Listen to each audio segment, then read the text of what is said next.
Well, let's see what he decides. I want to help get rid of Biden and Harris because I agree with the vast majority of Americans. They're doing a terrible job on the issues that affect us most. Gas? Americans say it's inflation. What is the price of gas? I haven't heard here lately. in California, $6. It's $6. So I'm absolutely going to support the Republican nominee. Welcome back to the channel. Today, we're diving into some seriously juicy political tea from an episode of Real Time with Bill Maher, Overtime. And trust me, this one had all the drama. So first up, we're talking Trump 2024 and whether the Republican Party is ready to double down or switch things up. Kellyanne Conway made an appearance, and let's just say, she's playing it coy. Will she run Trump's campaign again? Out in Spain. She's not saying yes, but definitely not saying no either.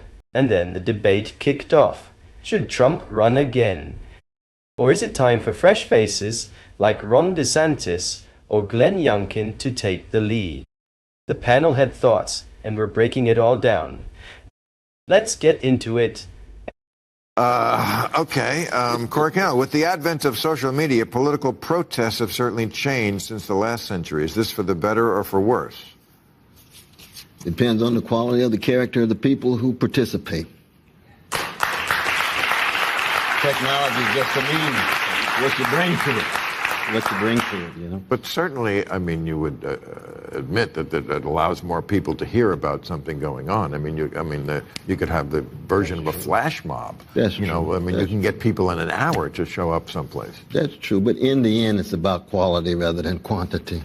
Right, and it's also, I mean, a lot of people think they do something when they just post something on Instagram. Exactly. Like they got a mass movement, all these likes here and likes there. Right. No, it's just a momentary situation. So you're saying you got to actually get in the street. You got to get decent, courageous, visionary people who believe in something bigger than their own ego. So who do you...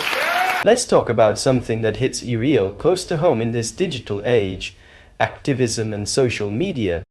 So, during the convo, Dr. Cornel West, legendary intellectual and truth-teller, dropped some serious wisdom. He called out the difference between real activism and just posting a hashtag. It's great that we can get thousands of people to show up to a protest with one tweet, but are we actually doing the work? Or are we just collecting likes and retweets? He made a powerful point. It's not about how loud you are online. It's about what you do when the wife is off. He said we need courageous, visionary people who stand for something bigger than themselves. Not just digital flash mobs, but real, in the streets, organizing. Honestly, he read all of us in the nicest way possible, and I'm here for it. Let's talk about it. Are we walking the walk, or just reposting the walk?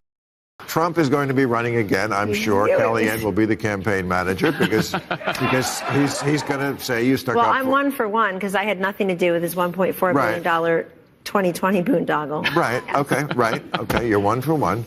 And you wouldn't throw him under the bus tonight, so you know. Let me just ask. You shouldn't have people on here to and make this human dignity question. Will you throw him under the bus or not? We were talking about January 6th, and I wanted to gently remind everybody it's not a courtroom.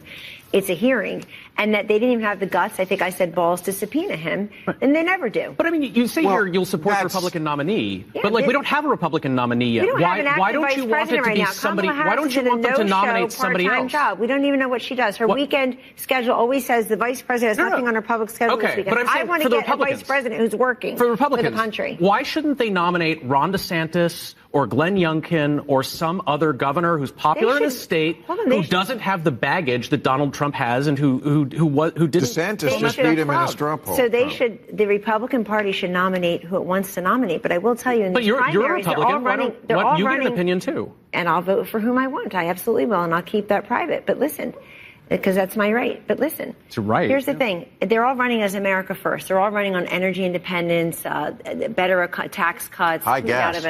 They're all running on that right now. It's driving me up the I am wall, curious. this I would like gas. to know, since you're telling the Republicans they should nominate Josh respectfully, I would like to know how this party that had 25 Democrats running for president last time, you had an openly gay man, a very impressive person. You had an African-American man. You had a black woman in Kamala Harris. You had an American Samoa, that's Tulsi Gabbard, not Elizabeth Warren.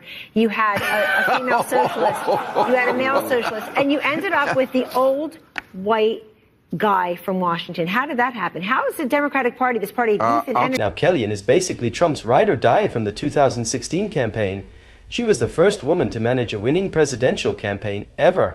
But when she was asked straight up if she'd jump in again for Trump in 2024, she played it cool, said she's gonna wait and see what he decides. Classic move. But she did make it clear. She wants Biden and Harris out. She said she agrees with most Americans that they're doing a terrible job. She also said, no matter what, she's backing the Republican nominee, and didn't rule out that being Trump again. But let's be real, it felt like she was leaving the door open without committing to walking through it.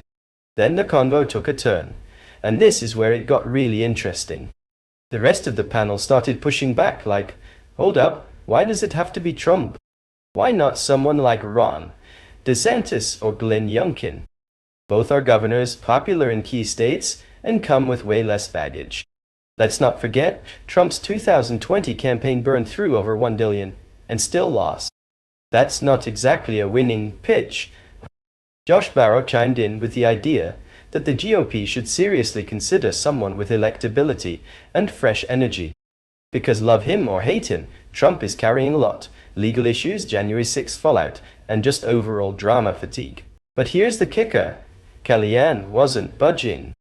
She hit back by saying that all the GOP candidates, even the new ones, are still running on the America First platform Trump popularized.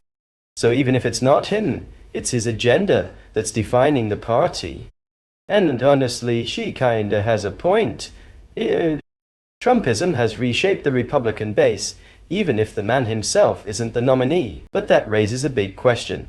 Can the GOP evolve beyond Trump, or is it stuck in his shadow forever? The most progressive voting bloc of black people did not vote for the most progressive candidate, who was Brother Bernie Sanders. Right. That's very important to keep in mind. Right. Because Bernie was much more tied to the legacy of Martin Luther King Jr. than Brother Joe Biden was. Oh, for sure. But the black leadership, with Clyburn and others, tied to the pharmaceutical company, so he can't go for Medicare for all. No, he's tied to big money, like most of these milquetoast politicians. They tied to big money. So you got Bernie out there laying out his vision, and we were winning in November, you remember? What do you mean that's the first time? You had in 2016, you had the black voters lining up strongly behind Hillary Clinton over Bernie, and in 2008, you had them behind Obama, who was not as far left as John Edwards. Right. I think that I think it's a long tradition of pragmatism. And now they're among going black for voters. Rick Russo. Or we can say pragmatism or Well, in survey, untainted perception. and in surveys now you get white liberals having moved to the left But the difference of was that black liberals. this last election, though, brother, when we were winning in Nevada, in that sense, we could have had a major push for black voters for Bernie. Whereas the first time he ran, it was an interesting kind of project. They didn't think that he really had a chance. And I supported Obama in 2008 when he had 4%, and the black folk were not voting for him. But maybe early on, they shifted later. Maybe people just are not that in love with socialism. No, it's not socialism. Well, Bernie is a socialist. He's a New Deal, New Liberal. He likes to call himself a He socialist. calls himself a socialist. A lot of people like to call themselves things. He didn't run on a socialist project. Why would you want to call yourself? We know that. Why would you want to call yourself a term that doesn't have a positive Because he's in connotation? love with Eugene Debs, and he's in love with Norman Thomas, and others who mean but the world to people him. don't know who Eugene Debs is. Well, you gotta And if they did, he wouldn't be Debs was a great popular. man. You got to teach I people think who he they owns are. his socialist views, though. I think he's very proud of that, frankly. And he just primaried a guy, a Democratic congressman in Oregon who was backed by Biden, and the more socialist candidate won. We have polling on this. I mean, the white liberal is to the left of the average Democratic black voter. No question. Right? Every time. On social issues and on economic And issues. education. Right. Yes. most black voters are moderate, not liberal. More white Democrats take are the Poor People's liberal. Campaign with William Barber and Thea Harris. We're going to be there Sometimes next you're week just with him. The black community is very supportive of William Barber and company with the Poor People's Campaign. Okay. Just as, or even more than the white brothers and sisters. Why is Joe Biden losing their support right now, though, according to lots of polls and Gas. articles? Inflation. Fucking gas. All right, fam, that's a wrap on today's breakdown. Thanks so much for hanging out with me and diving into this wild ride toward 2024.